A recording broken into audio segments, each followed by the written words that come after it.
Hello and welcome to our program, Violence Free World. My name is Kali Ikwe, and today we continue our national discourse on how to achieve the very unity that we crave for our dear country, Nigeria. Remember, we've always said it must not disintegrate. Ours is not a question of a failed state. We will never have a failed state here. Well, I have a very special guest in the house today. I'm referring to Comrade Yerima, the president of Arewa Youth Consultative Forum. Comrade, you're welcome to the program. Good evening, Mr. Kali. Well, we're going to come right back into the conversation, but first, let's have the special report. We'll be right back.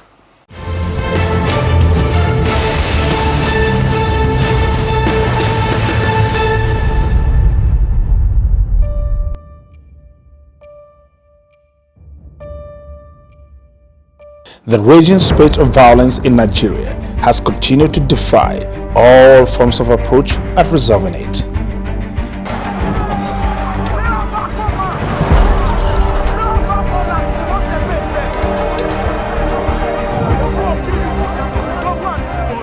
Virtually all parts of Nigeria face this challenge, which ranges from banditry in the northwest, kidnapping on our highways, the IPOB menace in the southeast, killer headsmen in the southwest and the middle belt, to insurgency in the northeast.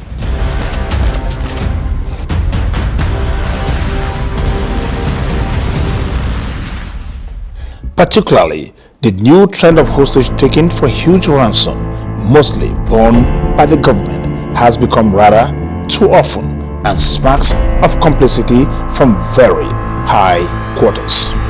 We also have situations where children are kidnapped at different level and at different intervals, and what happened at the end of the day is that we take money to go and beg them to release our children to us. So if you are now on a negotiation table, who determines the pace of where the pendulum swings to? Now if you look at all this, the question is, who is having upper hand as at now? Can we conveniently, boldly, truthfully say that our security is having an upper hand? Public outcry against this trend has dominated national discourse, with some sectors resorting to self-help by way of vigilante groups, like in the case of Amotekun in the southwest and JTF in the north, a measure that is more or less official by now. The attendant fear and anxiety have brought about a rhetoric of fury as people trade accusations and counter-accusation as to who is responsible for the dastardly acts. We have avalanche of laws in this country that criminalizes terrorism. We have avalanche of laws in this country that criminalizes kidnapping, abduction, and the like. Now, all these laws have not been put to place against any one of these people. To the best of my knowledge, look at the number of those that were arrested, and after arrest they will be handed over to their governors as repentant terrorists. This is the only country in the whole world that have had that people will kill villagers, turn children to orphan overnight, sack a whole village, destroy properties that are worth millions of naira, destroy the economy of a state, and at the end of the day, the state itself, the security agencies will hand them over to their governors, and they will be received with high level of puppetry and joy and all those stuff like that.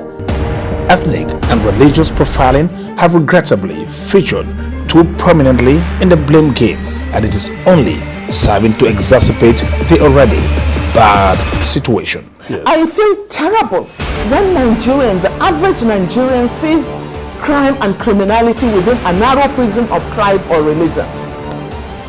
It's in vogue now world over that Muslims are really the culprits. Xenophobia. Muslims are seen as terrorists because terrorism is a multi-billion-dollar industry all over.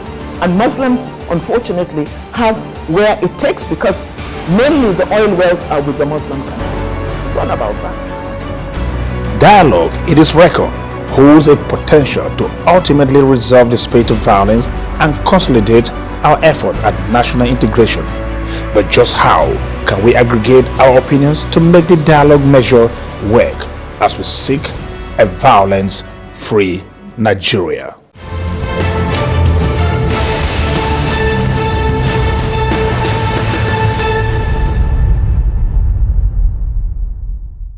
Welcome back. Well, comrade, let's get straight into the conversation now. Okay.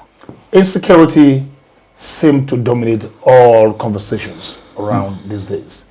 From herdsmen, killer herdsmen, herdsmen versus farmers quarreling.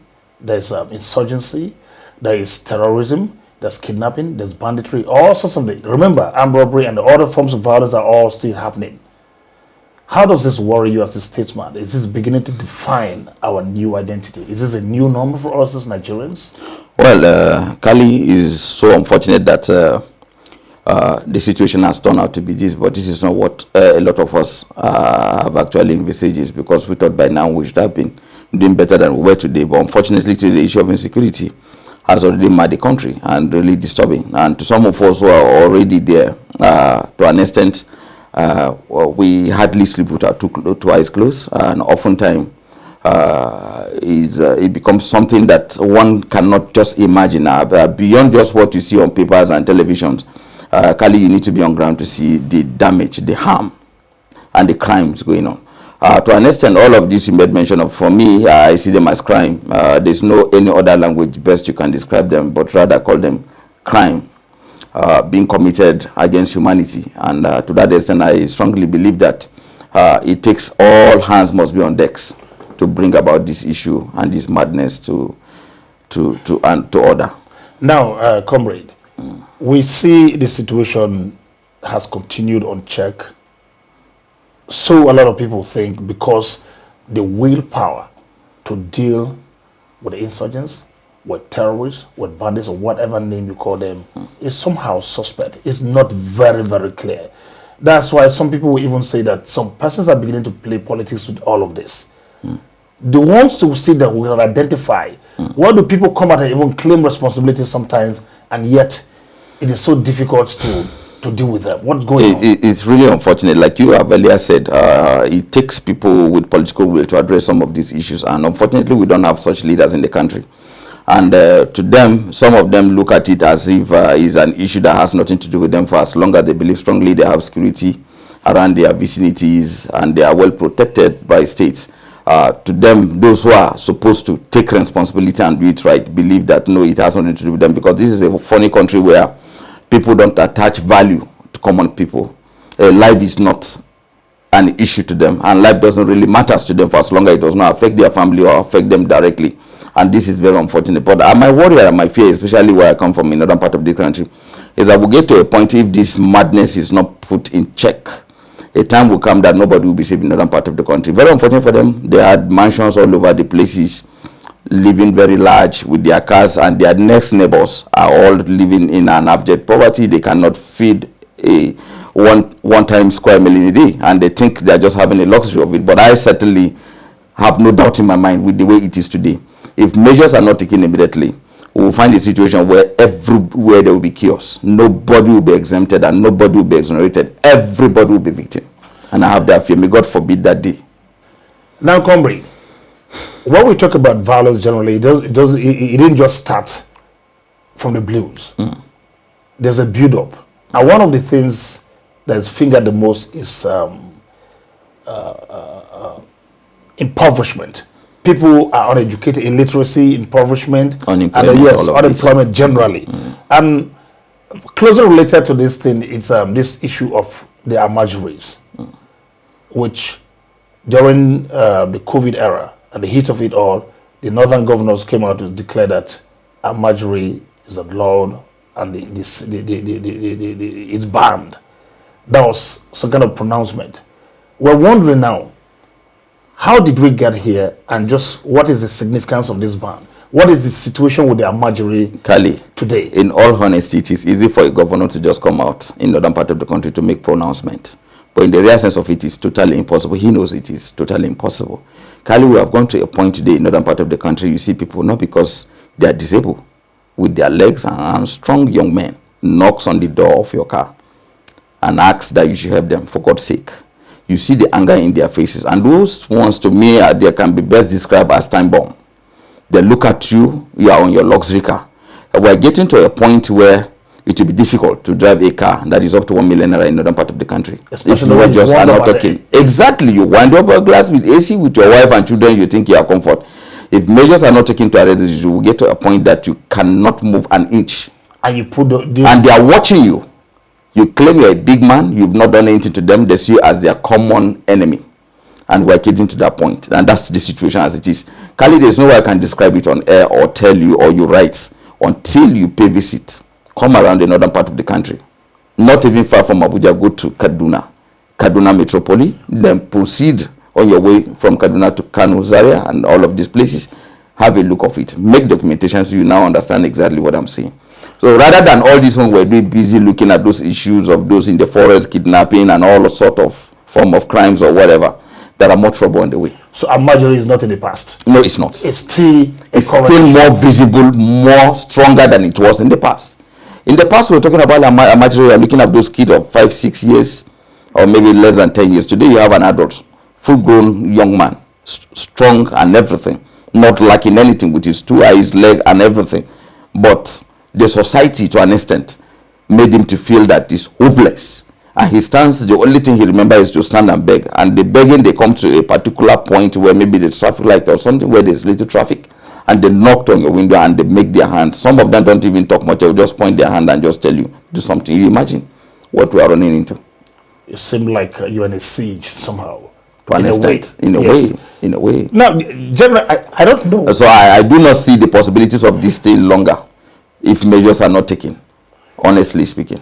When Almajiri, there's some kind of advantage. I understand that they represent some voting advantage to the feudal north, basically. The elites there, there's the purpose that is served for them in the sun. It is translated into the vote. I don't know whether you absolutely... I have not gone into that study to understand that is why they are encouraged, not to an extent. The only thing I remember is that certain injustice is being meted on particular section of the society, especially in another part of the country where some of those things are not allowed to be done properly, and a lot of them deliberately they were allowed artificially to an extent, because for me I look at the whole issue as if it's artificial, deliberately to ensure that people are left to just be on their own to an extent without properly taken care of, without the government, the governors, let me say governors to an extent, because most of these issues has to do with the governors and even the center. The governors are not doing the needful. They refuse to provide an atmosphere for them to strive, encourage them to acquire common knowledges, Western educations, even if they have to go to the Islamic school. Some of us have advocated that they should integrate the Western education and the Islamic study, encourage them to go to school and make it compulsory. I remember vividly a few years ago in Lagos, there was a law that was enacted. Even if a child would come out to roam to sell anything on the street, there are certain hours you don't come out. They force the children to go to school. In the morning hours, a child has no business to be on the street. Somebody has no business to be hawking on the street openly. Those laws are possible to be done in northern part of the country. Why is it so impossible? So to an extent, there's this attitude, sit down look, by some of our leaders, and they just feel comfort and they think it's just all right. But I just know that it's a matter of time. This cannot stand. And it worsens with a growing population. Growing with the population. Over 200 with million the poverty and the illiteracy level and unemployment situations we're finding on the daily basis. I tell you, we may not contend this in the near future to come. And I prayed measures to be taken immediately to arrest the situation. Otherwise, I don't think those mansions and all of these bulletproof doors will solve the situation. Even those carrying bulletproof cars and whatever may likely not be safe any longer. Well, I think that closely connects to the issue of violence ultimately at the end of the day. But now, let's come to one other contentious issue of this anti-open grazing law that is being passed all over the country now. The country, generally. Yeah. Now, open grazing, it's out of fashion, has been admitted by almost everyone. Everybody, even the right? Yes. So, ranching, they're advocating that's the way to go for everybody, and that kind of stuff. But in the manner with which we're going about it presently, how would you rather? Kali, my concern is that I began to become more uncomfortable with the approaches. They're beautiful, yes, it's no longer going to be encouraged. And of course, some of the northern governors admitted that truly this is no longer going to be business as usual. But these are two of ganging up by the southern governors, making it as if it's the southern thing against the northeast, where I have problems with. I was of the view, and oftentimes I've said it in view of my interview, what is wrong with the governors? They have the forum or their platform to come together with the northern counterparts, discuss issue, come up with modalities on how to build synergy and agreed on a particular policy so that it will be uniform. Then they can work on it. Look at an areas, because you need to talk with your counterpart to know where is his challenge, where is his weaknesses, where is his strength, so that you can be able to harmonize some of those things. But the way they are doing the whole thing, you remember vividly they had a meeting a few months ago, they took position. Did not look at the issues as if it's southern agenda against the north. And that's the true picture of things. I have worried, and this attitude, no matter how beauty your ideas are, if you don't know how to manage it, might rather keep us unsuspicious. And once there are suspicious, there are that tendencies that at the end of the day, it will turn out to be an ethnic something. And that's, if I were in government today or now have opportunity, I would do same. But the approaches is my problems.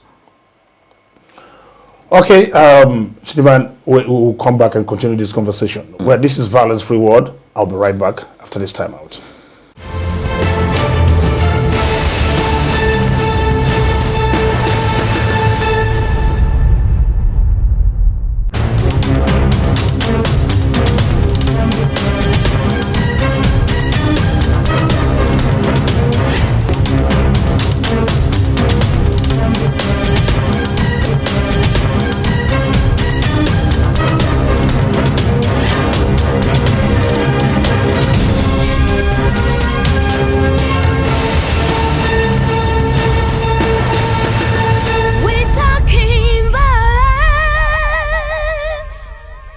Welcome back. This is Violence Free World.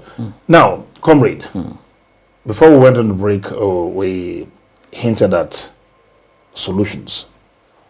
One of the things that has been brandished the most in terms of measures to help tackle all forms of insecurity in Nigeria is this measure of amnesty, to which a lot of people are even beginning to believe now that it's been abused. Because it was applied in the time of Shehu Musu Yar'Adua as president then, and it seemed like it had worked. It worked miracles.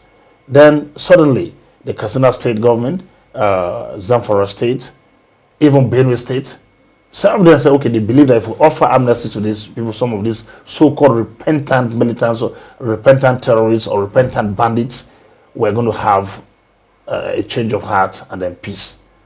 Do you think that's the right way to go? Charlie, some of us have seen all of this. We undertake a study to all of these things. You remember vividly during the Umaru Musa Yar'Adua, some of us were opposed to even the amnesty in the first place.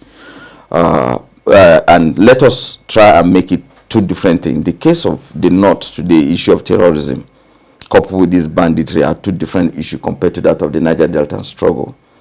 Even though there are certain elements that are criminal minded in the struggle of Niger Delta struggle, because I was in the picture. I remember vividly at some point when this issue of amnesty come, I was part of those who play a prominent role during Umaru Musa Yar'Adua. I remember vividly I was asked to come forward and make some advices, and I did actually through late Dr. Yusuf Metamasule, and I was added with responsibility then with the president that I should come up with some certain names that we can come forward to begin to discuss, even when some discussions were going on behind the scene with Timia Laibe and some of them. Practically I was in the picture that I have to come up with some of these leaders of the Niger Delta. Then I remember vividly Asad Dokubo was out of the creek. He came out after Obasanjo gave him some pardon and so on. Peter Odili then was the governor. I remember vividly again at the same time.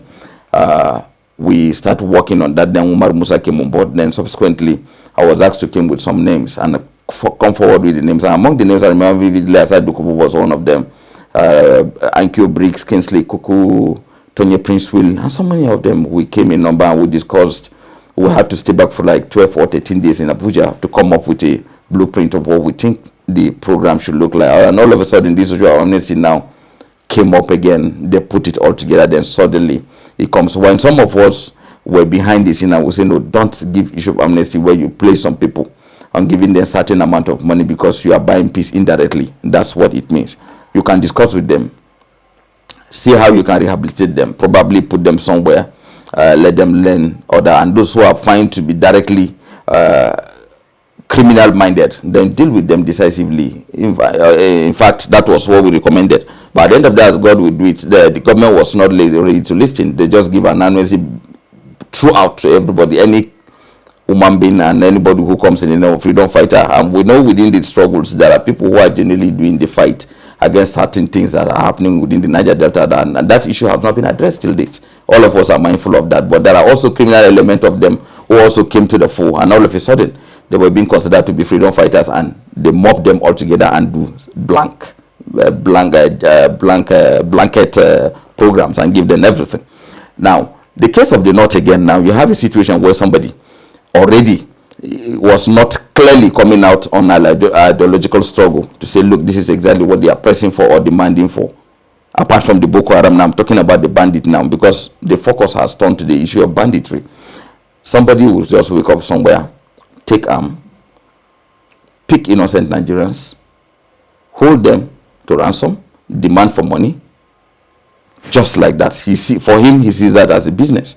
And all of a sudden, again, there is another case of some victims of Boko Haram who are already unleashed terror on innocent people within a particular community. They were rendered homeless. The victims were brought back to the IDP camp. You have not even provided the proper welfare to those ones. They are not well taken care of. You have not even settled them. Now you are thinking of bringing those who deliberately now put them in that bad shape, in that bad situations. And you say you are looking at them as the ones you are going to consider, bring them back, give them amnesty, then put them on a payroll and begin to run a program with them. I do not think the society will contain them. It's totally impossible. So, but I don't know the reason why some of them believe that the best they could do is to give them, to just begin to talk about amnesty. If you do that, automatically you are saying that the best thing the government understand, or the government of this country, is to be violent and commit a crime. Once you commit a crime, you will be accepted and you will be embraced and you will be recognized. Then I do not think this will do us good in future. It means everybody will have to decide to go into all of these criminal acts and do all sort of crimes, commit all sort of crime and demand for amnesty. Of course, you have no reason not to give the future ones coming, because already you have laid the template. So those are issues we must, if we did mistake in the past, that's a mistake in the past. Let us correct it. We cannot continue to say because certain things had happened, then we use another thing, because time and event has changed. Things are not same any longer. Look at the situation we find ourselves today. Economic-wise, we are nothing to write home about. How can you sustain that? Can you sustain it? Or you are bringing them for them to come back again? Because, of course, even those who decide on their own at the level of their state to give out an amnesty today, they are regretting. I see the case of Zamfara. I see the case of Katsina, who even come out to say that if he had known, he wouldn't have even considered giving the amnesty. He regretted it. He just said it a few weeks ago. He was regretting his action. That there was only, look at the Zamfara case, the same thing. So what important has that brought to us? In fact, we give them more power to commit more crimes, and that was what they did until recently, that we were beginning to see certain measures coming out now by the government, and we could see the determination by the Nigerian Armed Forces. To an extent, they have actually engaged them. If they had done that much earlier than now, though it's better to be late than never at all, it would have had better result than what we have at hand already. Remember at the beginning of this conversation, we hinted at the political will to get things done properly and done, and we know that our problems are actually solvable. Look at the Kogi example. Of the Kogi state governor. Yeah, you remember that Boko Haram was going to be domiciled as well in Kogi State, exactly. Kogi State, particularly. But because you have somebody who is very vibrant, very rebel. What can we learn from that? What to learn there is just simple. Look at the governor. A case study is the governor, the present governor of Kogi State, Abelu. You could see how doggedness he is. He refused to even allow them to have a base. He engaged them on daily basis. And you could see the result. Today, Kogi State can be called as one of the free states where there's lesser crimes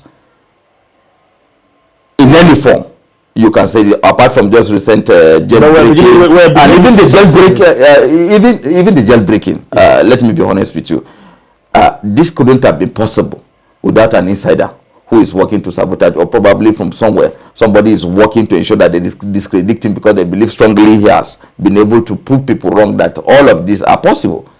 Look at the case of NDA. Of course, you should also know that there's an insider Why should somebody just wake up, wear his bandy and go to NDA? It's not going. Even if you are drinking Ogogo, not even beer, you couldn't have known. You would have known that NDA is not a place to just go without an insider giving you information on when to strike and when not to. The attack on NDA particularly is to discredit the president and the Nigerian Armed Forces. Clearly, but at least they have rose to the occasion now. So the case of Kogi State too is not different from that. But to an extent, he has proven to the world that it is possible, and he has done it. And that is an area where I keep appreciating him and I commend him.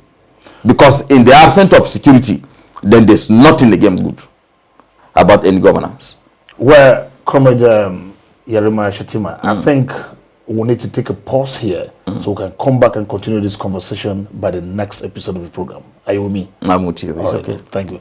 Well, we're going to come back and continue this conversation by the next episode of the program. If you endeavor to be here, please join us then. Until then, please remember to always remain on the road to a violence-free Nigeria. No.